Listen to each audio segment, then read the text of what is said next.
बच्चों, इससे आसान टॉपिक कोई हो नहीं सकता क्योंकि इस टॉपिक में इतनी इजी ट्रिक लगती है कि आप जिंदगी में भी कभी गलत नहीं हो पाओगे।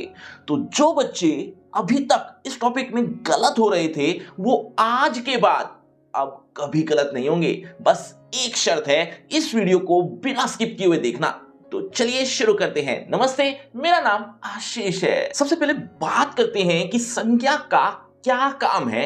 अगर संज्ञा ना हो तो क्या बिगड़ जाता, आइए समझते हैं। मान लो एक क्लास में एक नाम के दो बच्चे हैं, जैसे सुनील नाम के एक क्लास में दो बच्चे हैं। कोई टीचर सुनील का नाम बोलकर ये कहे कि सुनील आप खड़े होकर पाठ पढ़ना शुरू कर दो, तो दोनों सुनील कंफ्यूज हो जाएंगे कि टीचर किसको पाठ पढ़ने के लिए कह रहे हैं। अब आप सोचिए कि एक क्लास में एक नाम के दो बच्चे होने से प्रॉब्लम हो रही है, तो अगर सभी बच्चों के नाम सुनील होता तो, इवन टीचर का नाम भी सुनील होता तो, यहां तक कि वस्तुओं के नाम जैसे बेंच, बैग, दरवाजा, बाइक, कार, हर किसी का नाम सुनील होता तो कितनी प्रॉब्लम आती। कोई ये कहता कि सुनील पर बैठकर बाजार से सुनील ले आओ, तो सोचो समझ ही नहीं आता कि बात किसकी चल रही है। इसीलिए सबको अलग अलग नाम दिए हैं ताकि कोई प्रॉब्लम ना आए। नाम को ही संज्ञा कहते हैं, जैसे घोड़ा, लड़का, पर्वत, हम सब के नाम ये सब संज्ञाएं ही हैं। क्या आपकी क्लास में कभी भी एक नाम के दो बच्चे रहे हैं? अगर रहे हैं तो एक बार उनके नाम जरूर कमेंट करना।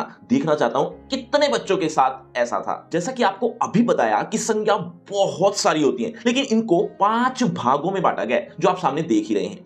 कुछ जगह पर आप 5 की जगह 3 भेद भी पढ़ोगे और अक्सर बच्चों को कंफ्यूजन रहती है कि संज्ञा के 5 भेद होते हैं या 3। तो आज आपकी ये कंफ्यूजन भी दूर हो ही जाएगी, लेकिन उससे पहले इन सबको एक ट्रिक के माध्यम से समझो। सबसे पहले बात करते हैं जातिवाचक संज्ञा की। जातिवाचक संज्ञा की एक ट्रिक है, ध्यान से सुनो। एक जैसी दिखने वाली चीजें अगर बहुत सारी हैं और हम उन्हें एक नाम से ही उसे जानते हैं, जैसे मान लो पंखा, मेरे कमरे में एक पंखा लगा हुआ है, किसी दूसरे कमरे में भी पंखा लगा है, ऐसे ही आपके घर में भी पंखा लगा होगा, आपके पड़ोसी के घर में भी पंखा लगा हुआ होगा। दुनिया में जितने भी पंखे हैं हम उन्हें पंखा ही कहते हैं। मतलब एक जैसी दिखने वाली चीजें अगर बहुत सारी हैं और उनको अगर हम एक नाम से ही पुकारते हैं तो वो सारी चीजें जातिवाचक संज्ञा में ही होती हैं। जैसे दरवाजा, अब दरवाजा कोई एक तो है नहीं, दुनिया में ना जाने कितने दरवाजे हैं, उन सब को हम दरवाजा ही कहते हैं। इसी तरह से साइकिल, कूलर, पतंग, घड़ा, लड़का, ये सब क्या है? ये सब के सब जातिवाचक संज्ञा में आते हैं। ऐसे ही जानवरों और फलों के नाम भी, जैसे शेर, कुत्ता, बिल्ली, हाथी, आम, अंगूर, सेब, केला, ये सब के सब जातिवाचक संज्ञा ही हैं, क्योंकि ये कोई एक नहीं है। जैसे सेब, अब सेब तो बहुत सारे हैं और हम उनको एक ही नाम से जानते हैं, यानी सेब ही कहते हैं, इसीलिए ये भी जातिवाचक संज्ञा में ही आएगा। तो बच्चों, आपको समझ आ गया होगा जातिवाचक संज्ञा। अगर आ गया तो कोई 2 शब्द कमेंट में लिख दो, जातिवाचक संज्ञा के ही होने चाहिए। देखना चाहता हूं कितने बच्चे समझ गए। बस एक बात का ध्यान रखना, ये जो आप जितनी भी चीजें देख रहे हैं इससे कोई 2 अलग होने चाहिए। अब बात करते हैं व्यक्तिवाचक संज्ञा की। जब हम किसी का नाम रख देते हैं तो उसे व्यक्तिवाचक संज्ञा कहते हैं। एक एग्जांपल लेते हैं, जैसे बच्चा। अब बच्चे तो बहुत सारे होते हैं, इसीलिए बच्चा शब्द तो जातिवाचक संज्ञा में आएगा, लेकिन बच्चे का अगर नाम रख लिया जाए, मान लो दीपक रख दिया, तो दीपक शब्द व्यक्तिवाचक संज्ञा में आएगा। ऐसे ही पर्वत, अब पर्वत तो बहुत सारे हैं, लेकिन अगर पर्वत का नाम रख देते हैं, जैसे मान लो हिमालय, तो हिमालय शब्द व्यक्तिवाचक संज्ञा में आएगा। इसी तरह से नदियों के नाम, देशों के नाम, शहरों के नाम, पर्वतों के नाम, आप सबके नाम और मेरा नाम भी, ये सब व्यक्तिवाचक संज्ञा में आते हैं। एक आखिरी उदाहरण और देखिए। अब जैसे कुत्ता, कुत्ता शब्द जातिवाचक संज्ञा है क्योंकि कुत्ते तो बहुत सारे होते हैं, लेकिन जब कुत्ते का नाम रख दिया जाता है, जैसे टॉमी, मोती या इस तरह का कुछ भी, तो ये शब्द व्यक्तिवाचक संज्ञा में आएंगे। क्या आपके घर में कोई पालतू जानवर है? एक बार नाम तो बताइए उसका। अब भाववाचक संज्ञा। भाववाचक संज्ञा को समझने से पहले आपसे एक प्रश्न, कि क्या आपने कभी बुढ़ापा देखा है, या क्या आपने कभी मिठास देखी है, क्या आपने कभी बचपन देखा है? इन सब में से आपने कोई एक चीज भी देखी है? और अगर आपका जवाब हां है तो आप गलत हैं, क्योंकि इनमें से एक भी चीज कभी भी देखी नहीं जा सकती। क्योंकि इसको हम महसूस कर सकते हैं, और जो चीजें हम देख नहीं सकते सिर्फ महसूस कर सकते हैं, ऐसे शब्द भाववाचक संज्ञा कहलाते हैं। हम बच्चा तो देख सकते हैं लेकिन उसके अंदर का बचपन नहीं देख सकते। हम बूढ़ा व्यक्ति तो देख सकते हैं लेकिन उसके अंदर का जो बुढ़ापा है वो नहीं देख पा रहे।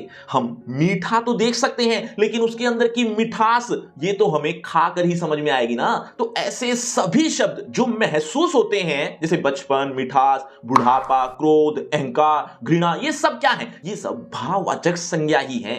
इन सब को हम देख नहीं सकते। ये चीजें जिनके अंदर होती हैं वो उनको महसूस करता है। एक बात और ध्यान रखना कि ये सब जितने भी आप देख रहे हो ये सब आंतरिक भाव हैं। इन सब को हम महसूस करते हैं, देख नहीं सकते। तो इसका मतलब ये नहीं है कि किडनी, फेफड़े, जो ये हम इसको भी नहीं देख सकते, तो ये सब भाववाचक संज्ञा में नहीं आएंगे।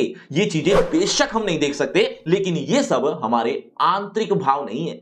तो इस बात का थोड़ा ध्यान रखना। अब द्रव्यवाचक और समूहवाचक संज्ञा, इनके तो नाम से ही पता चल गया है क्या कि द्रव्यवाचक संज्ञा में जितने भी द्रव्य हैं, जैसे लोहा, सोना, चांदी, तेल, घी, ये सब द्रव्यवाचक संज्ञा में आते हैं। और ऐसे ही समूहवाचक संज्ञा में सेना, परिवार, कक्षा, सभा, गुच्छा, ये सब क्या है? ये समूहवाचक संज्ञा में आएंगे। क्यों? क्योंकि समूह का अर्थ होता है ग्रुप। अब सेना में बात करें तो सेना में कोई एक आदमी तो होता नहीं, बहुत से आदमियों की संख्या मिलकर तो सेना बनाती है। तो जहां ग्रुप है वहां समूहवाचक संज्ञा है। इसी तरह से परिवार में, कक्षा में, अब कक्षा में लगा लो, कक्षा में कोई एक बच्चा तो होता नहीं, बहुत सारे होते हैं, इसलिए कक्षा शब्द समूहवाचक संज्ञा में आएगी। इसी तरह से सभा, सभा में भी कोई एक नहीं होता, काफी लोगों की सभा होती है, इसीलिए ये भी समूहवाचक संज्ञा में आएगा।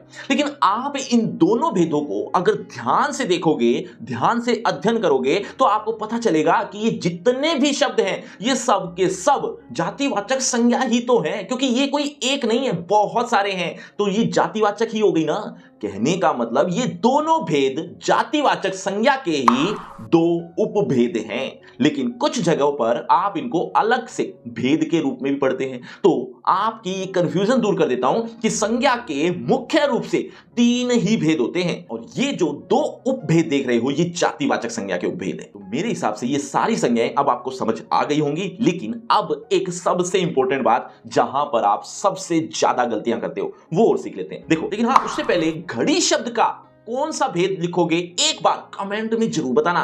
देखना चाहता हूं कितने बच्चे ऐसे हैं जो बहुत अच्छे से सुन रहे हैं और समझ गए हैं।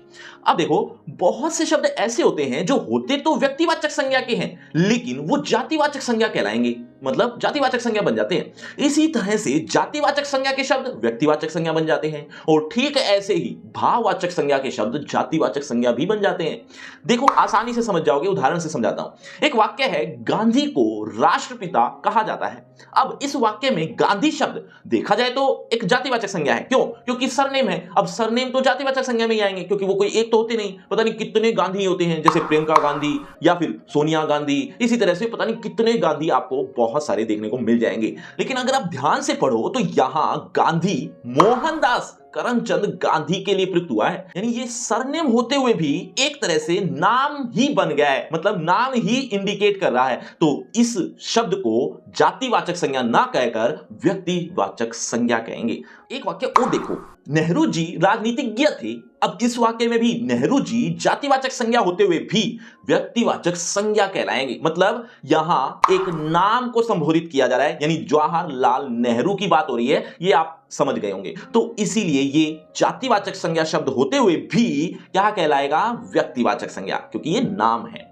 अब देखिए, व्यक्तिवाचक संज्ञा जातिवाचक कैसे बन जाती है? आसपास रावणों की कमी नहीं है। अब यहां ध्यान से देखो तो रावण शब्द नाम के लिए नहीं आया, यहां रावण के स्वभाव यानी गुण, अवगुण, इन सब चीजों की बात हो रही है। और जब ये स्थिति आ जाए तो वह जातिवाचक संज्ञा कहलाती है, मतलब वो व्यक्तिवाचक नहीं है, वो उसके गुणों की बात हो रही है, इसीलिए जातिवाचक संज्ञा कहलाएगी। चलो एक एक्स्ट्रा बात बता देता हूं कि अगर इस तरह से याद नहीं भी रहता तो एक बात ध्यान से सुन लो कि जितने भी शब्द बहुवचन में होंगे वो सब शब्द जातिवाचक संज्ञा ही होते हैं। इस बात का थोड़ा ध्यान रख लेना, गांठ बांध लेना। अब कुछ ऐसे शब्द भी जो भाववाचक संज्ञा होते हैं लेकिन वो जातिवाचक संज्ञा हो जाते हैं, जैसे बुराइयों को त्याग दो। अब इसमें बुराई शब्द क्या है? बुराई तो अंदर का भाव, तो इसीलिए भाववाचक संज्ञा होगी, लेकिन यह बहुवचन है, इसीलिए ये ध्यान रखो, बहुवचन हमेशा जातिवाचक संज्ञा में ही आएंगे। ऐसे ही मनुष्य मनुष्यताओं से विहीन है, इसमें मनुष्यता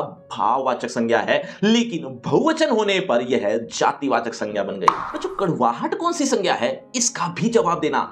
अब तक आपको संज्ञा का टॉपिक बहुत अच्छे से आ गया है, बस एक छोटी सी चीज की कमी है। वो क्या है?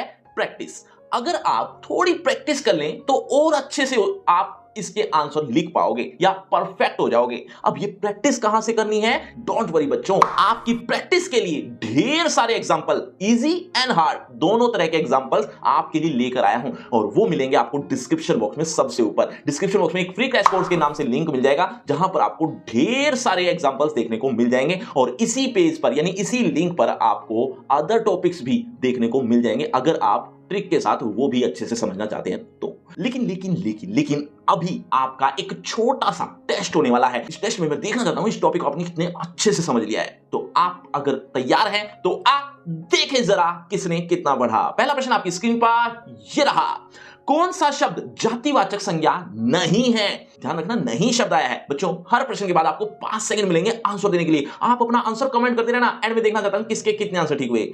देखो, कौन सा शब्द जातिवाचक संज्ञा नहीं है? ऑप्शन ए जवान, बी बालक, सी सुंदर, डी मनुष्य। आपके 5 सेकंड। 5 4 3 2 1 0। सही उत्तर ऑप्शन सी सुंदर। चलिए बच्चों, अगले प्रश्न की तरफ। अगला प्रश्न, सुंदर शब्द की भाववाचक संज्ञा होगी, क्या होगी? ऑप्शन ए सुंदरी, बी सुंदर, सी सौंदर्य, या डी सुंदरता। 5 4 3 2 1 0। सही उत्तर है ऑप्शन डी सुंदरता। चलिए बच्चों, अगले प्रश्न की तरफ। भाववाचक संज्ञा में निम्न में से कौन सा सम्मिलित है?